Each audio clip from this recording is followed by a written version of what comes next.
我被交往数年的男友背叛了。医院里，患者家属拿着刀朝着我们挥来的时候，我的医生男友推开我，却牢牢护在了他初恋了面前。这种惊心动魄的背叛方式是我从来没有设想过的。几天后，没等来男友的解释，只等来了他的一句：“兰姨心情不好，要在我这里住一段时间，你肯定不介意吧？”大家好，开始今天的分享之前，希望你能给人间烟火点个订阅，我将会分享更多优质的内容。今天上班特别的闲，我写了一份欠条给好友腰子，打了个电话确定他人在医院，便到了2次公交车给他送过去。腰子与我聊了几句，我看他这个小护士挺忙的，转身要走。他叫住我说：“样样，正好今日江岭值班，你要不要去急诊大楼找他？”我摆摆手，不了，等他下班后，我们一样可以见面。话虽这样说，但我还是多问了一嘴，他是心外科医生，怎么去急诊大楼了？腰子说，昨天夜里急诊接了一位车祸患者，抢救无效死亡，家属来讨要说法，江岭是手术医生之一，总得出面解决一下。啊，听到出人命，我心惊肉跳了一把，拖着尾音说：“我去看看。”最近这几年，新闻上报道的医闹案件大大小小的起700多起，孰对孰错没人能说清楚。这时候的我要过去，就想亲眼看到江岭的人平安无事。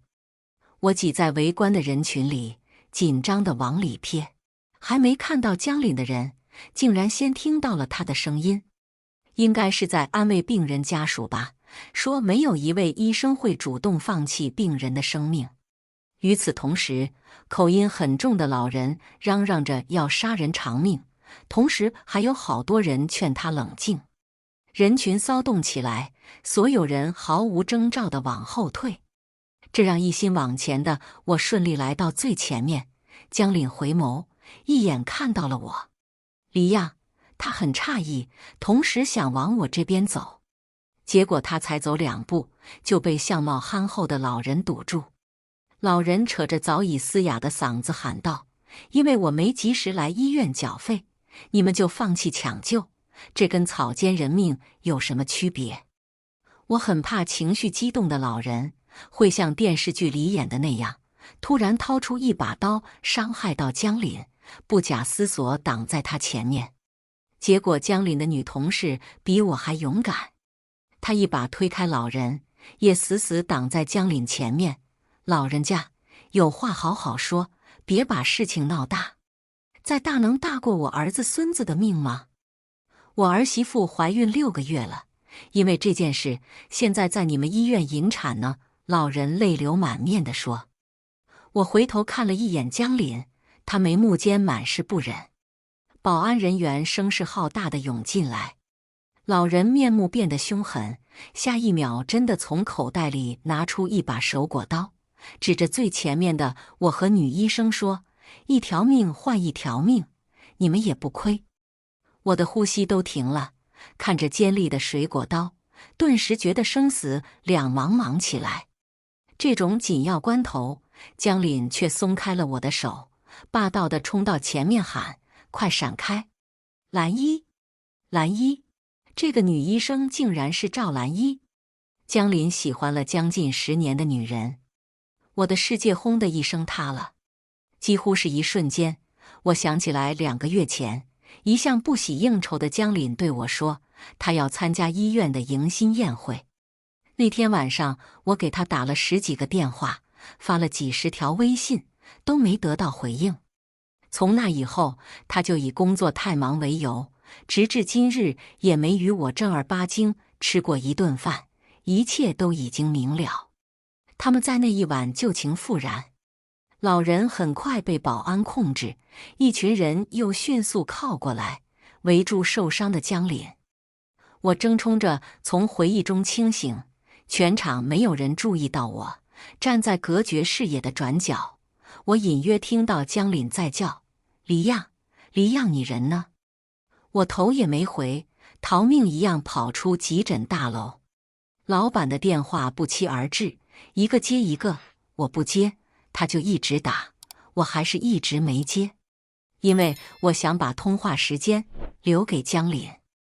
我期待着他能给我打通电话或者发条微信，告诉我之所以保护赵兰一，是因为他的处境比我危险，最好他能解释的再完美一些，可信度高一些，让我的猜疑无迹可寻。但没有。回公司的5路公交车从我面前来来回回开走了6辆，过往的出租车司机不断朝我按喇叭。我仿佛觉得他们都在对我发出鄙夷的笑声，舔狗舔狗，舔到最后一无所有。喜欢上江林，是因为他是我爸的主治医生，高大、英俊、温暖、细心，几乎所有美好的词汇都能在他身上体现。我第一次向他表达好感时，他就明确告诉过我，他喜欢的人叫赵兰一，因为毕业后的规划发生分歧，他留在国内实习，而赵兰一出国深造，两人因此分手。那段时间，江林每天拼了命工作，没日没夜练习缝合，几次晕倒在家里，是我照顾他，陪着他一点一点熬过来的。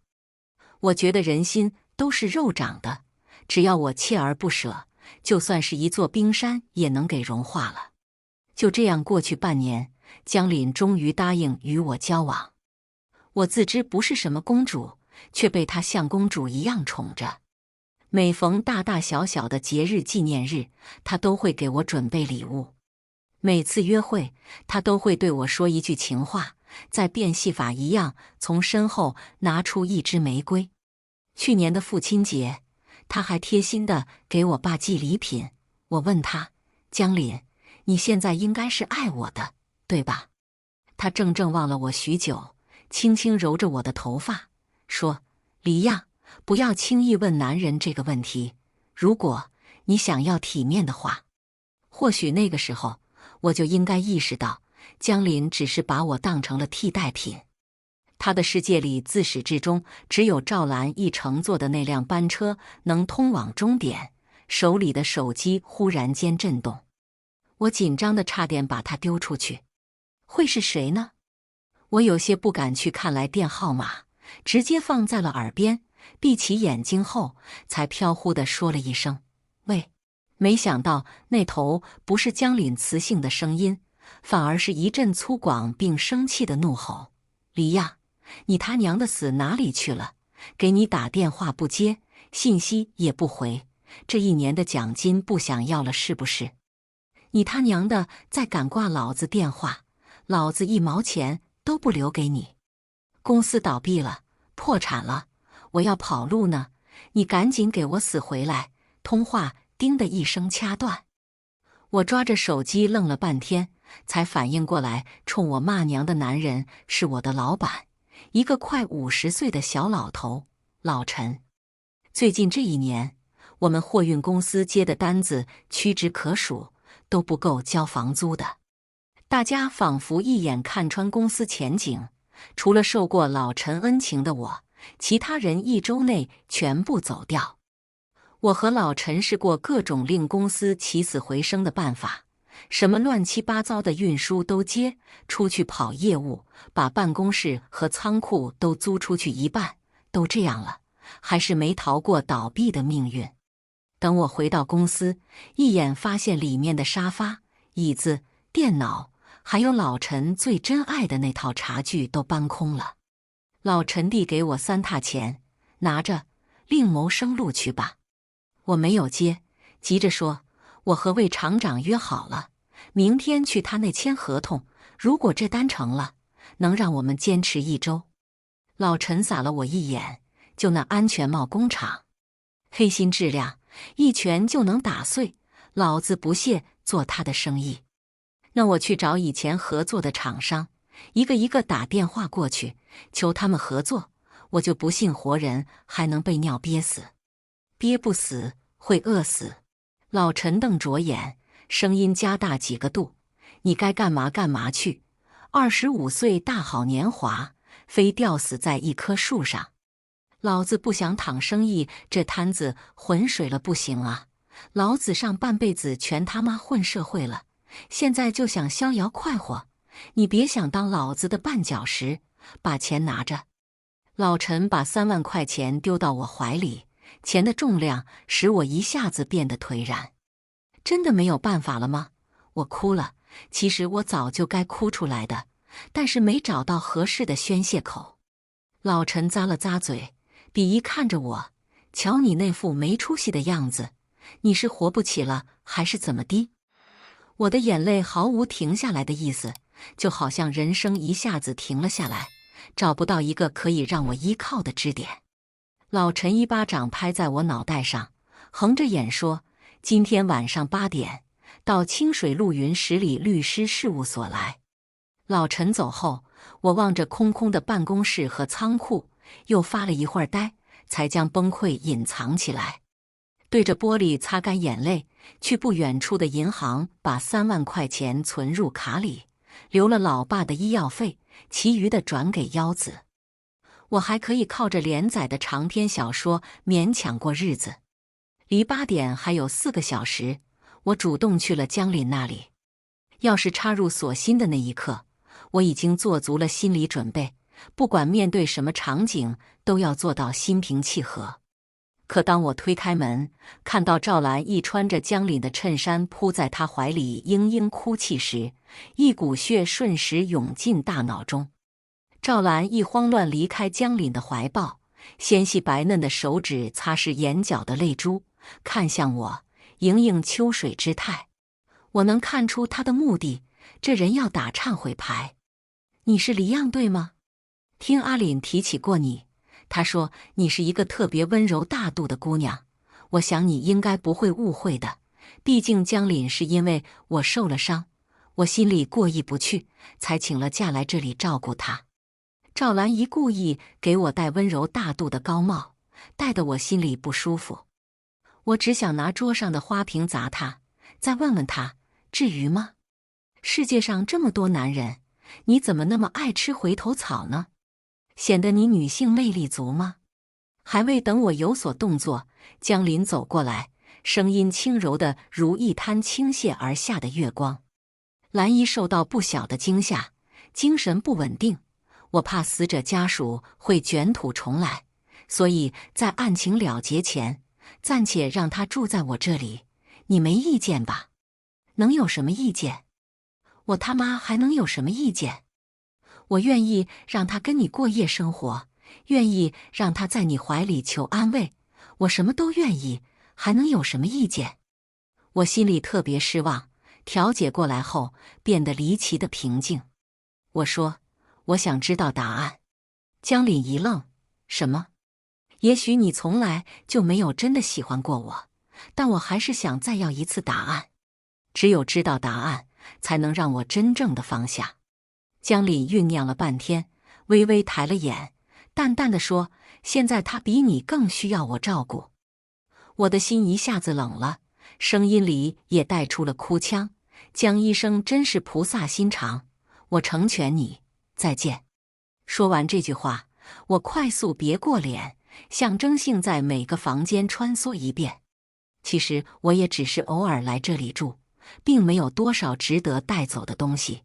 江凛呆立在原地，看着我把钥匙交到赵兰义手里。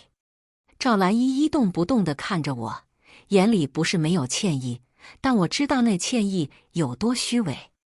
我笑着问他，吐出去的东西再吃到嘴里，是不是别有一番滋味？赵兰一的脸刷一下红了，江凛的脸色也绝对谈不上好看。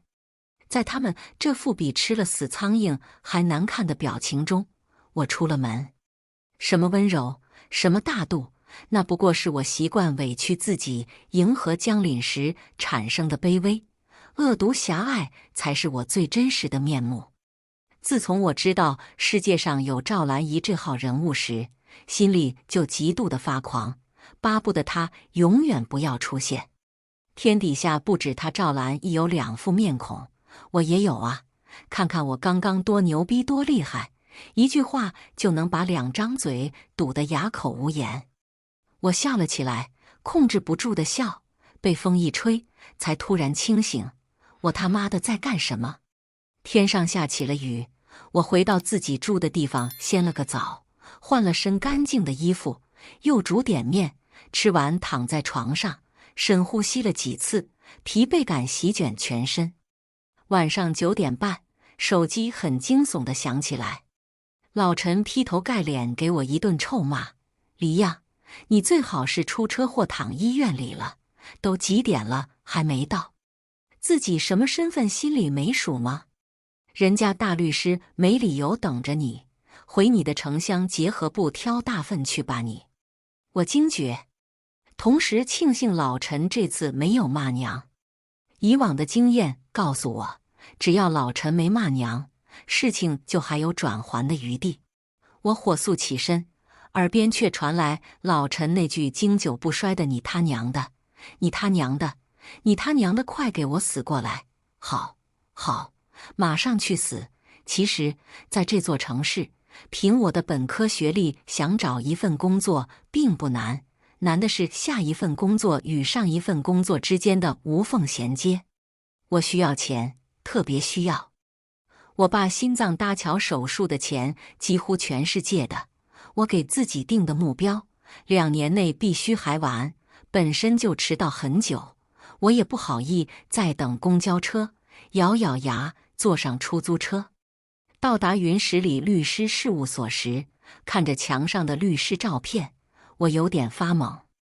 等看到老陈给我介绍的他那位朋友时，我不是脑袋发懵那么简单了，而是直接站不稳。室内光线十分充足，男人的脸部轮廓清晰明朗，单眼皮、高鼻梁，嘴唇薄而锋利，使得我一眼就辨识出他是个名人。我在新闻里见过他一次，在报纸上见过他一次，还在江岭的心外科见过他一次。云城小有名气的律师，江岭的病人司汉卿。司汉卿看都不看我一眼，对着一份文件吞云吐雾。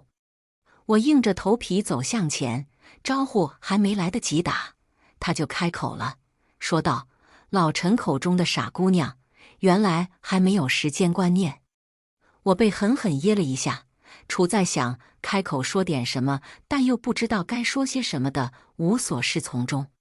他抬起眼皮，目光毫不避讳地打量我，冷不丁说了一句：“长得不错。”嗨嗨，我受到巨大的惊吓。本身就对烟草中某些成分比较敏感的我，差点把肺咳出来。他怔了一下，良久，摁灭嘴里那支烟。能吃苦吗？他从沙发上站起来，身上的风衣脱下来搭在手臂上，漫不经心地向我走近。我惶恐地看着他，点了点头，又摇了摇头。他皱了皱眉，在我跟前愣了半天，愣过之后淡淡地说：“我有那么吓人吗？你一张脸凝重得像在参加葬礼一样。”啊！我急忙换了个表情，摆着手说：“没有没有，我能吃苦，什么工作都可以做。但是在此之前，我能不能问您一个问题？”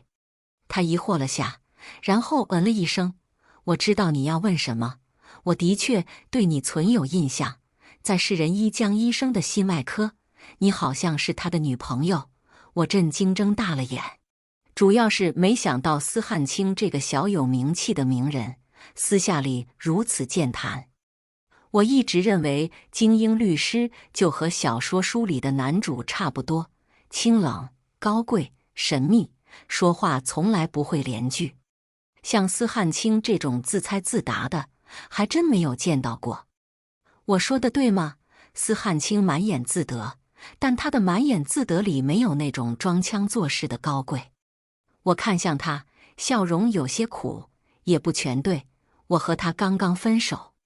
这次换他僵了一僵，然后低笑了一声：“分了也好，那家伙配不上你。”我愣了好一会儿，不知道他这话从何说什么。还记得初见司汉卿那天的情景，江岭连续值了3天夜班，未及复发，我特意煲了人参猪肚汤送过去。江岭正仰头看着司汉卿说些什么，态度很客气，扭头看到我时，闪过一丝不悦之色。随后与我聊了2句，便把汤放在桌上，抱歉看向司汉卿。司汉卿站在逆光处，气宇轩昂，浑身上下都闪烁着高级精英分子的光芒。他朝我礼貌颔首，漆黑的眼睛里带了点笑意。我第一次见到活生生的名人，所以存了很深的印象。当时他挑眉看向江凛，问：“女朋友啊？”但是后面江凛是怎么回应来着？我怎么记不清楚了呢？正绞尽脑汁回想着，沉沉的男低音从我头顶响起。我这目前有2份工作，一份保洁，6小时6天制，3000千每月；还有一份家政阿姨，无休，负责我的饮食起居，提供住宿，5000千每月。你选吧。我的心情终于从死机中重启，原来生活中的打击与惊喜是接踵而来的。今天这悲催的一天里，我居然有一种轻松的感觉流入身体，一脸谄媚地问司汉卿：“可以2份都做吗？”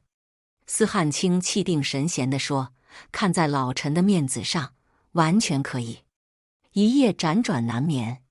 第2天早上8点，我顶着2只巨大的黑眼圈出现在云十里律师事务所。热情洋溢的东北前台大姐告诉我，司汉卿出差去了外省，估计要1周左右才会回来。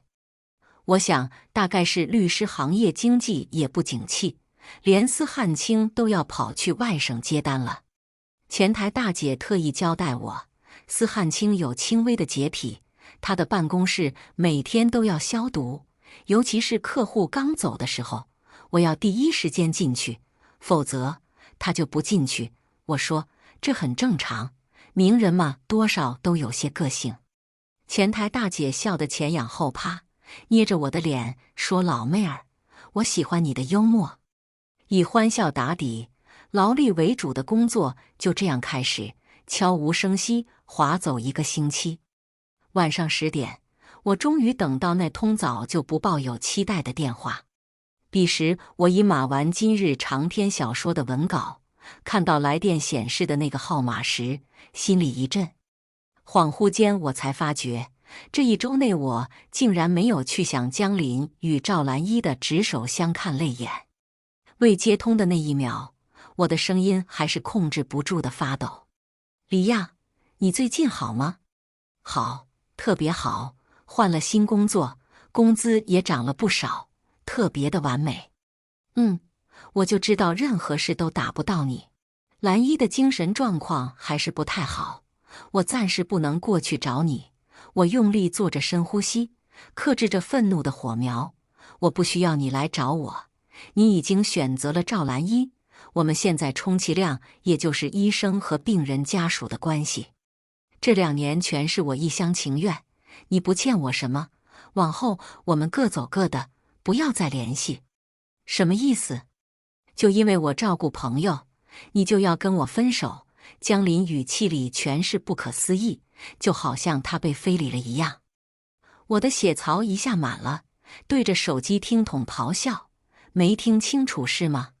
那我就再说一遍，我要分手。”江林，你不说我也知道，你打心眼里就瞧不起我，因为我是乡下长大的，你觉得我做什么都是小菜一碟，理所当然。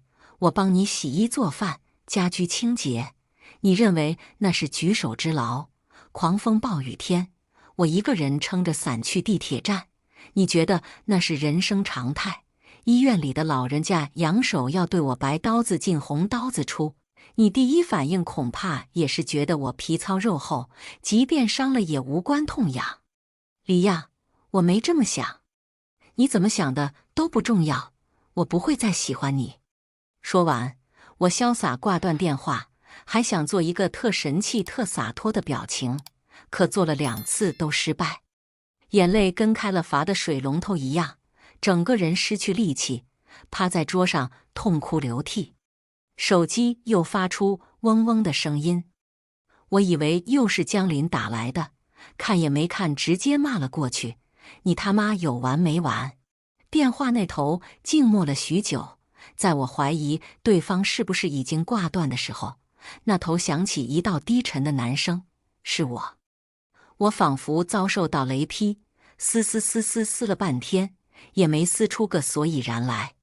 司汉卿说：“我想问问你，是不是不做家政阿姨的工作了？”“没有。”如果你还做，那请现在过来上岗。可是现在半个小时内如果没出现，我就当你放弃。之前忘了告诉你，这份工作按正式员工福利，缴纳5险1金。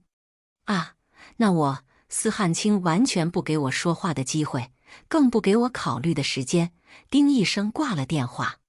紧随而至的信息是他家的地址。我擤了鼻涕，擦干眼泪，换掉拖鞋，快速拿起手机荷包，最大程度地利用了时间赶到他家。刚按响门铃，门就从里面打开了。司汉卿正抬腕看着表，这次时间把握得不错，刚好30。他黑亮的眼睛扫向我时，愣住了：“怎么哭了？”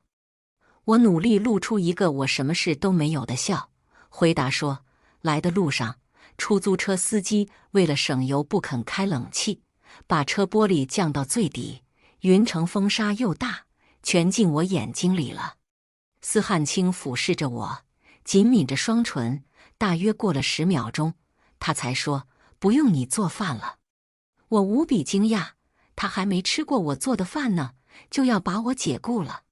司汉卿侧开身，示意我先进去。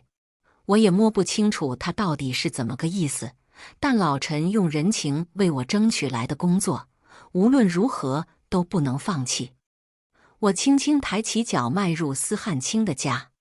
前台的东北大姐说过，他有轻微的洁癖，这话我深信不疑。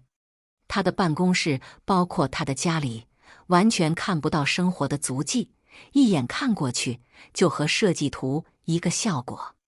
我又默默退了出去，小声地询问有没有鞋套。他愣了1秒钟，然后说：“你可以是个特例。”如果是期待恋爱的姑娘听到这句话，脑海里都要跳出一本300万字的小说了。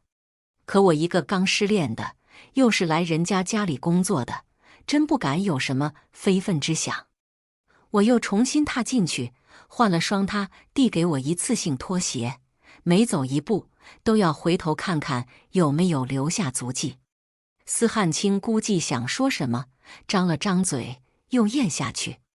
我说：“你出差刚回来，肯定很累了，我看看冰箱里有什么，简单给你做一点吧。”说罢，我往厨房走。那个司汉卿话还没说完，我就愣在厨房入口处。他的厨房和客厅简直是天差地别。客厅整洁如样板间，但是厨房里满目琳琅，天上飞的，水里游的，地上种的，鸡鱼肉蛋，瓜果蔬菜应有尽有。我脸上的表情有些僵硬，这准备的挺充分哈。司汉卿清俊优雅地抬头望了一眼天花板，语调变得平平。曹律师，前台东北大姐提前准备的，她不会做饭，把东西丢下人就走了。不过你不用动手，我可以自己来。为什么？我疑惑不解，明明是他打电话要我立即上岗的。他低下头，好像在思考，然后抬头看着我，很认真地说：“听说人心情不好的时候，做出来的饭菜是苦的，我不喜欢吃苦。”我再次被噎，但我还是清楚自己是来工作的，没有自己闲着让老板动手的道理。你还是歇着吧，心脏万一超负荷了就不好了。前几个月我爸才做过的搭桥手术，现在想起当时手术的情景，仍心有余悸。司汉卿怔了怔，心脏，转而可能想到自己是个病患，手摸着心脏位置，脸色不太好看地走出去。半个小时后，我幸不辱命将一荤一素一汤一饭端上桌，又麻溜回到厨房，开始把食材清洗归类，放入冰箱，然后打扫卫生。差不多做完时，司汉卿也吃好了，我去接他拿进来的菜碟碗筷。他说：“我来就好。”然后他真的优雅地把手套戴在自己手上，低头跟我说：“你去休息吧。”厨房的光线很柔和，司汉卿穿的是一件深灰色家居服，袖子折在手肘处，认认真真清洗碗上的泡沫。我在想他的年纪到底是多大？模样看上去只有25、6岁，可是快40岁的前台大姐管他叫老师，杂志上面形容他少年老成，后生可畏。我想名人大概都是如此吧。面向大众时，年龄永远是扑朔迷离。他似乎察觉到我的视线，转头看向我，嘴角微挑，看我干什么？我一咳嗽缓是尴尬。司汉卿一派气定神闲地擦手，从酒柜里拿出一瓶红酒。这酒是智利的，放在这里许久，也没人陪我喝，你刚好在，过来尝尝。然后他不由分说，注入2只高脚酒杯中，一杯递到我手里。礼数送到跟前，不接显得不识好歹。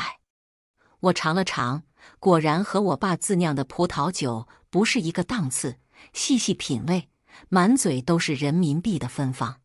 我说：“太晚了，我先回去了。”他晃着杯子里的红酒，饮了一口，咂了下嘴说：“虽然有些强人所难，但我还是要说，负责我的饮食起居是你的工作，而且你的工资是1周以前开始计算的。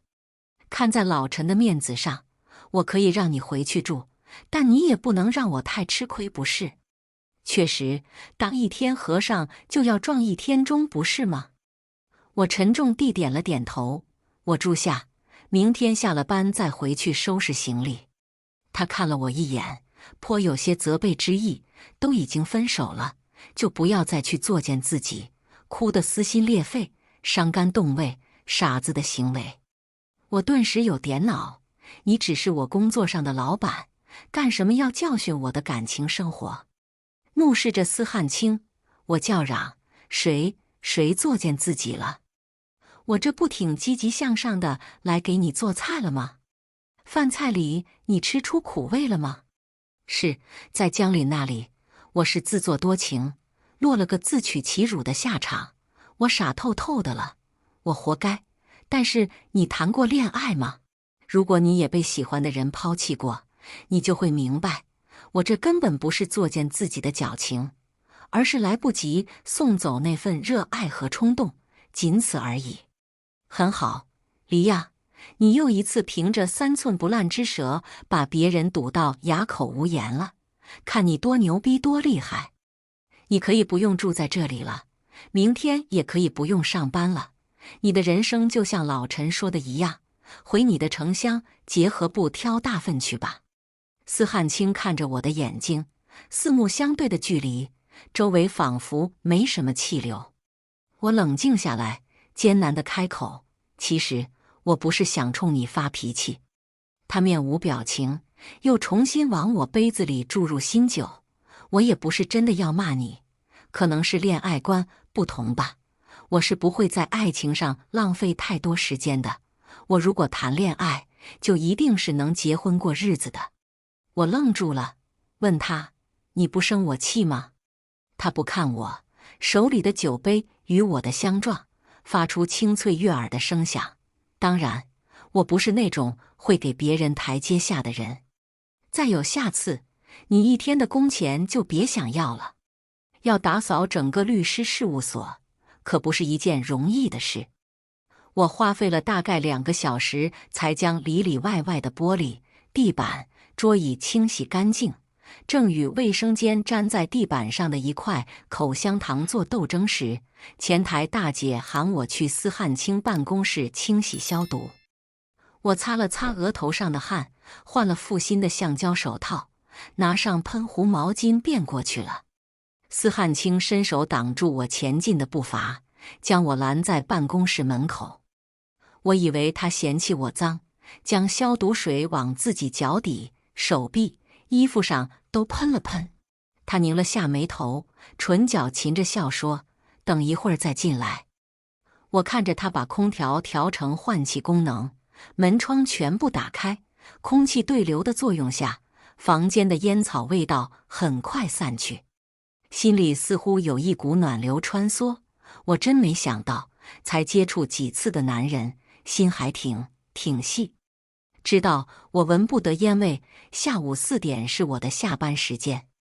我正想坐公交车回家打包行李，司汉卿开着车停在我面前，一脸真诚地说：“正好我要去见客户，应该能顺路送你回去。”我说：“我住的地方可偏了。”他不容置喙又说：“上来，有工作上的事要和你交代。”哦，我欲拉后车门，他又发话了：“坐前面来。”就这样坐到他的副驾驶位，我有些坐立不安。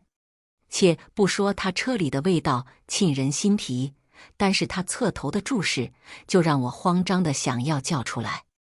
我下意识拿出手机，装作要记录工作的样子，说：“你交代吧。”他轻笑了一声，转过头，真的开始一一交代。晚上我想喝人参猪肚汤，人参橱柜里有，猪肚可能要麻烦你去超市买。我想了想，超市里面的猪肚价格比菜市场要高出1/3，不能花我的吧？我用手机挡住脸，故意说：“好的，等我回去收拾了行李，拿上我的农行储蓄卡，去超市里给你刷。”他意味不明地看了我一眼，然后直接把钱包放我手里，现金不多，所有卡的密码都是卡号的后6位数。这不合适。我只是想让他提前给一点采购费，没想要这么大的礼。司汉卿微微弯唇，反问道：“不给你，给谁？”我这个没出息的，因为这句话心慌意乱起来，赶紧把头扭向窗外，掩饰心慌意乱的同时，也在琢磨着司汉卿到底几个意思。最后得出结论，我一定是太恋爱脑了，别人说什么做什么都能往爱情方面联想。言情小说果然不能写太多，容易出现精神问题。车里响起一首舒缓的钢琴曲，司汉卿目视前方开车。我脖子扭酸了，活动筋骨时意外瞟到他的手指，很修长，很漂亮。他好像也挺无聊的，扭头对上我的目光，又是那句：“看我干什么？”我如果说看你的手，他可能会觉得我有不轨之心，所以我说我在看方向盘。他回正目光，了然一切地说：“我手上缺了一样东西，你发现了吗？”我又看了一遍他的手，5根手指头，一根都没有少。他说：“少了一枚戒指。”我惊讶极了：“你结过婚了？”他奇异看了我一眼，翻了个白眼，略微失望地摇了摇头。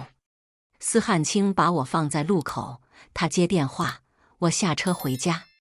我明白自己的时间有多紧凑，洗了澡，换了衣服，拿了2双鞋子和一套换洗的衣物，把其他沾有回忆的东西一股脑全扔到垃圾桶。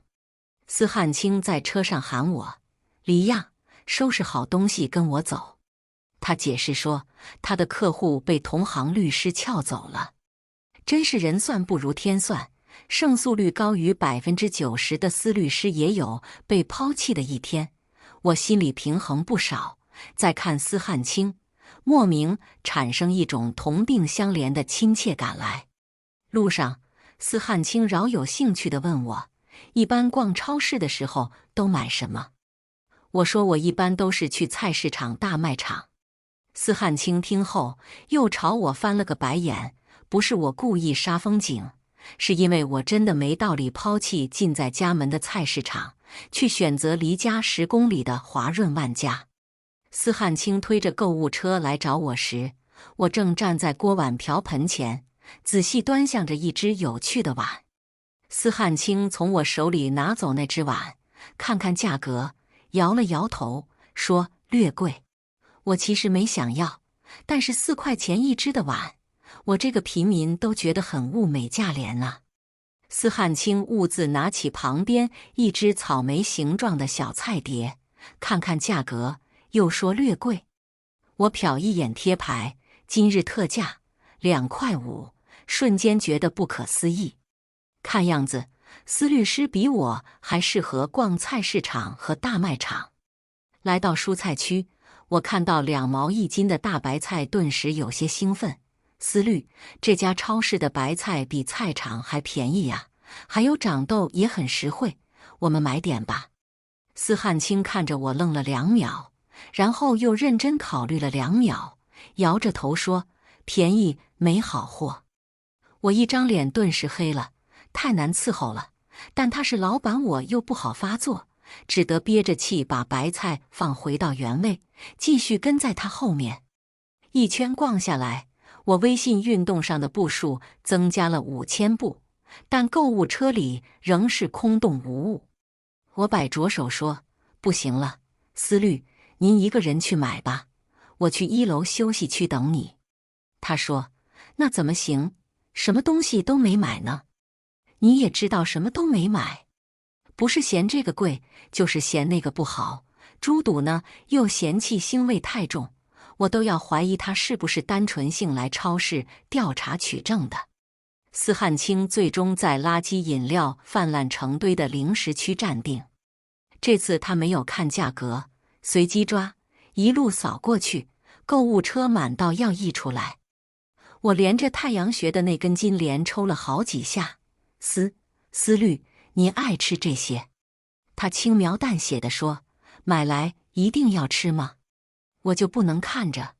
啊，对，看着我完全笑不出来。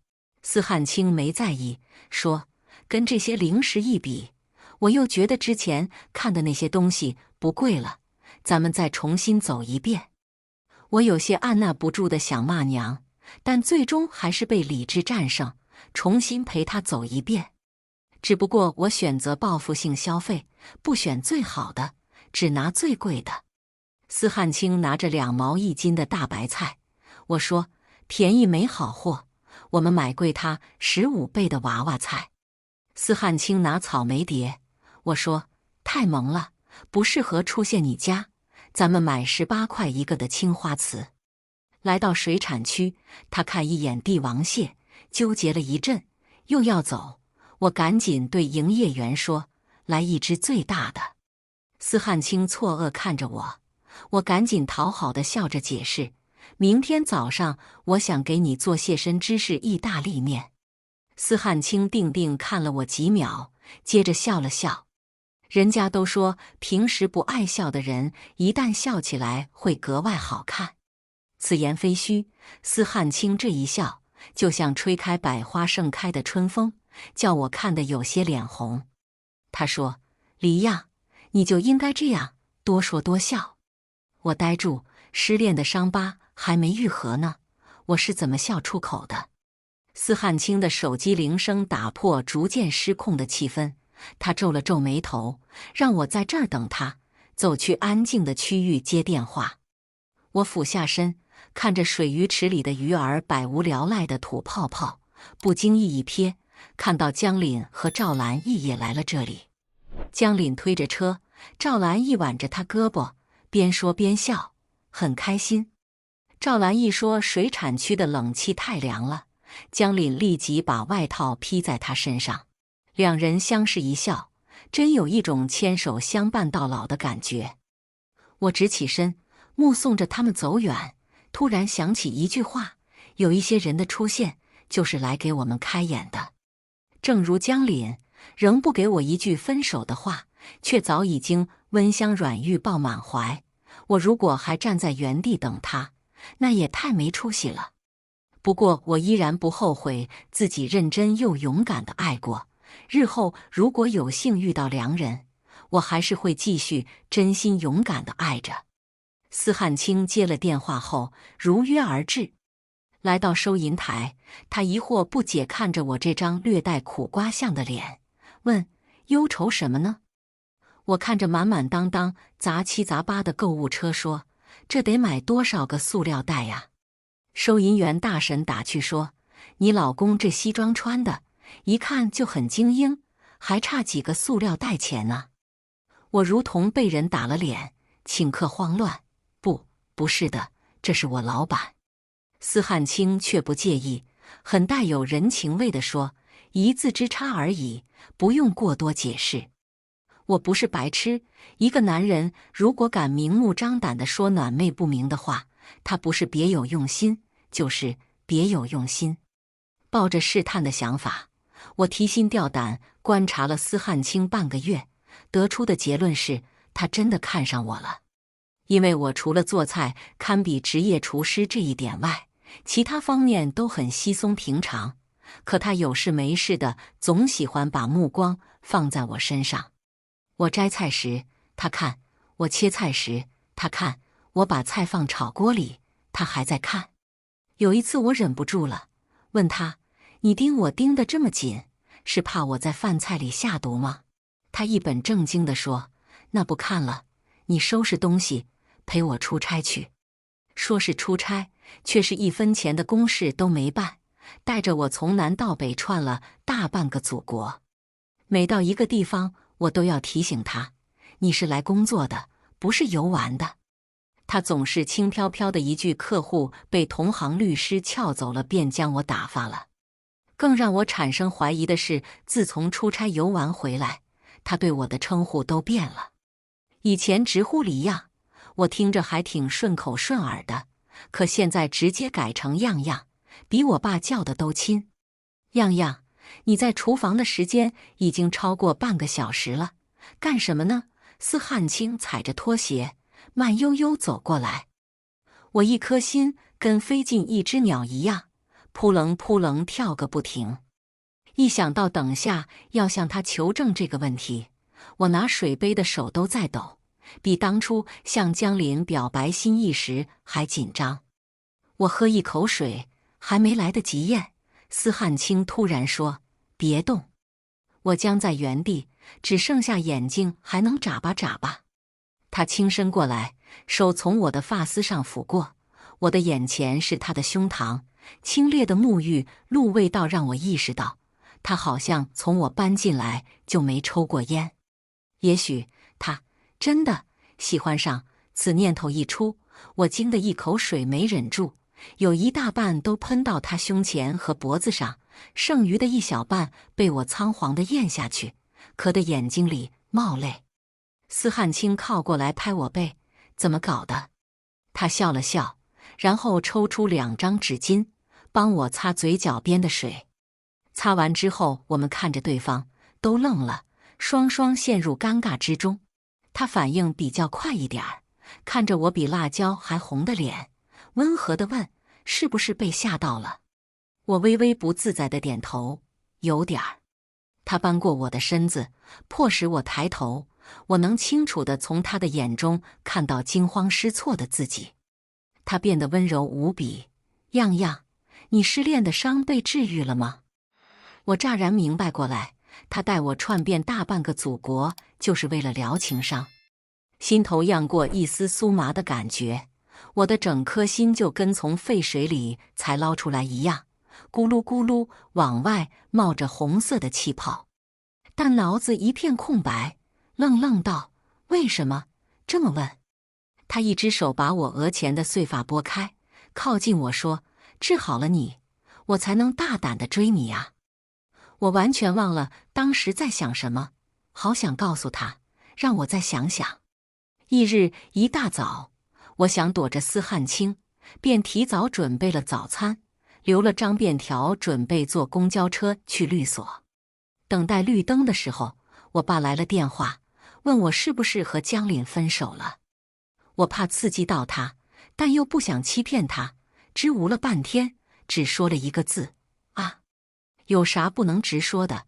你不说，你爸也能猜到，肯定分了。我爸长长叹了一口气，江医生对待病人，我给他打10分，但对你，我最多只能给1分。他对你看上去是挺好，但是闺女，他不孝，你知道吗？特别是今年我去医院复查时，站在门外看得清清楚楚。你给他买了双自己都不舍得穿的专柜运动鞋，他摸着你的头感谢了好久。可是你刚出去，他就像丢垃圾一样丢到了一边。当时我那个心难受的跟猫抓一样。我忽然想起是有这么回事。那是我爸做完心脏搭桥手术后第1次回医院复诊。我听到江凛说脚上的鞋子站的时间就不舒服后，立马屁颠屁颠跑到专柜买了一双运动鞋给他。尽管我是负债累累的状态，细细想想，到现在也没见他穿过一次。我爸反过来安慰我：闺女，他去年给爸寄的礼物，爸都还没拆，咱还给他，不要他的。我闺女是天底下最好的姑娘，肯定要最好的男人相配。爸不催你，咱慢慢找，什么时候找到了，带回来让爸先瞧瞧。我笑中带泪，一个劲地对着手机点头。绿灯亮了，我边把手机放包里，边走斑马线。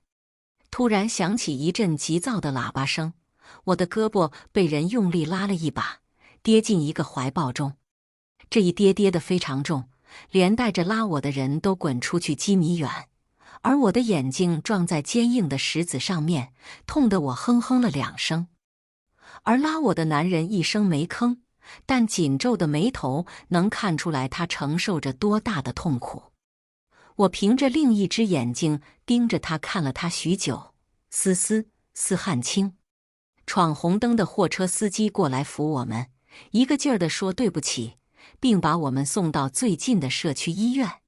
全程，司汉卿的手都没有放开我，这让我的内心大大的震撼。我的右眼周淤青，特别的丑陋。我强烈要求医生用纱布把它给粘上。成为独眼龙后，我视线区域明显少了一半，看人都是等比例缩小了50%。前台大姐故意扭着身子在我面前晃了好几遍，样样，我想再听你说一遍。我整个人瘦了一大圈。我露出一个不怎么好看的微笑，复读机一样，连续重复数十遍这句话。末了，又送给他一句：没官司的时候，你要多研究研究菜谱，等你未来当奶奶的时候，也不至于带孙子去吃地沟油。说的那叫什么话？姐姐是贤妻良母型的律政俏佳人，是不会做饭的贤妻良母。谁说我不会做饭的？东北女人有几个不会做饭的？司老师说的呀，他那天出差回来，说你往他家里送食材，往地上一丢人就走了。我说的有理有据。前台大姐仿佛受到了奇耻大辱。拜托，司老师那人有洁癖，从不请我们去他家做客，在座的每一位，包括我，连他的家门朝哪儿都不知道好吗？我露出惊悚的表情。前台大姐想到什么，眯起了眼睛，贼兮兮盯着我。他为什么要撒谎告诉你这个呢？是啊，他为什么要撒谎告诉我这个呢？这个问题对于智商都没有达到北大平均值的我来说，有点过于深奥。我觉得还是应该由当事人自己解释一下。当事人刚接到一个没被同行律师撬走的活，正在书房里忙得焦头烂额。我很担心他的心脏受不了高强度的工作，正想着用什么方法让他停下来休息一会儿，家里的门铃响了。老陈看到是我开的门，露出诡异的表情看了我半晌，悠悠地说：这小子的办事效率果真彪悍，这么快就把你搞到手了。啥？我瞠目结舌。老陈故弄玄虚不睬我，往里瞥一眼，眉梢一挑说：他是大律师想要的，就没有得不到手的。我还是改天再来借钱吧。我更加摸不着头脑，感觉自己再次受到欺骗，可又无法详尽剖析案情。我敲敲书房的门，无人应。从虚掩的门看去，司汉卿一动不动趴在案桌上，心里升起一股子不安。他该不会……我双膝一软，差点没跪下去，咬着下唇推开门，扫视整间屋子，找药，一定会有急救药。我的目光锁定在每个抽屉，好希望下一秒就能看到速效救心丸。但是每个抽屉都没有，我害怕极了，身体有些冷，有些颤抖，整个心也在强烈的抖动，脚步彷徨之间，泪也湿了脸。我眼前不断闪过司汉卿的脸，微笑的、挑眉的、认真的、温柔的，想到他牵着我的手登顶尖峰岭，想到他斑马线上奋不顾身的相救，越想念头越肯定，越想越肯定，样样发生什么事了。此时的我第一次真切地体会到，这个男人的声音是全世界最好听，也是我最爱听的。我冲上去抱上司汉卿，捶打着他的背部。我以为你心脏病复发了，可又找不到药。司汉卿身体一僵，似乎叹了口气，手开始一寸一寸往上轻拍着我的背，声音里带着止不住的笑意：傻瓜，别担心，我身体没事。我觉得他是在安慰我，迟迟不愿松开他，生怕他下一秒又会倒下。他额头在我脖间蹭了蹭，温情地说：样样，对不起，让你担心了。有一件事，我需要认真地跟你解释。我松手，狐疑看着他，他手指摩挲着我脸颊上的泪痕，终于全告诉了我。你相信演员这个东西吗？半年前，舅舅拿了一张你的照片给我，说这个傻姑娘非常好骗，稍微用一点感情就能让她巴巴地掏心掏肺。那张照片上，你正吃力扛着一个大纸箱，嘴角却笑得收不住。你应该相信演员这个东西，只是看你的照片，就能让28岁的我产生结婚的念头。可是舅舅幸灾乐祸地告诉我，你有男朋友。我以为我们缘分不够，却不想去医院拿体检报告时，在江医生的办公室意外碰见你。你煲的人参猪肚汤，江医生一口都没喝，他要丢掉时，被我拦下带回了家。我心里蓦地一颤。我追求事业成功，为他拼了半生的命，但因为你的人和你的汤，我体会到人生最真正的幸福，不过是一日三餐，柴米油盐，灯火阑珊的温暖。所以当舅舅告诉我你需要一份工作时，我就想无论如何也要把你留在身边。最后他看着我的眼睛，很认真很认真地说，我担着好几家公司的法务顾问，接过近100起民事纠纷，看清世界的本质，对自己也有透彻的认识。样样，跟我结婚，我不会让你吃亏。哪有这样子求婚的？而且这进展也太快了。我还没反应过来，司汉卿便揽过了我的腰，使我自然而然地坐在他的大腿上。他的呼吸就在我耳边，越来越近，越来越近。其实我觉得司大律师的洁癖也没那么夸张。我看看镜子里的自己，头发蓬乱，面色发白，就眼睛稍微有点光彩，还有一只裹着纱布，像大鱼海棠鲤鱼头人参的灵婆。真不知道司大律师刚刚是怎么下去口的。司汉卿陪着我去医院拆眼睛的纱布时，冤家路窄，碰到了江凛。他好像值了一夜班，满身的疲惫感，看到我与司汉卿时，明显的愣住，唇色发白。司汉卿低头拍了拍我的肩，微笑着说，我去旁边打个电话。我感激点点头，那我一会儿过去找你。司汉卿走后，江凛走了过来，四目相对，一时无语，尴尬的气氛围绕在我们俩周围。他先打破僵局，其实那天在超市，我就看到你了，看到你和司律师在一起。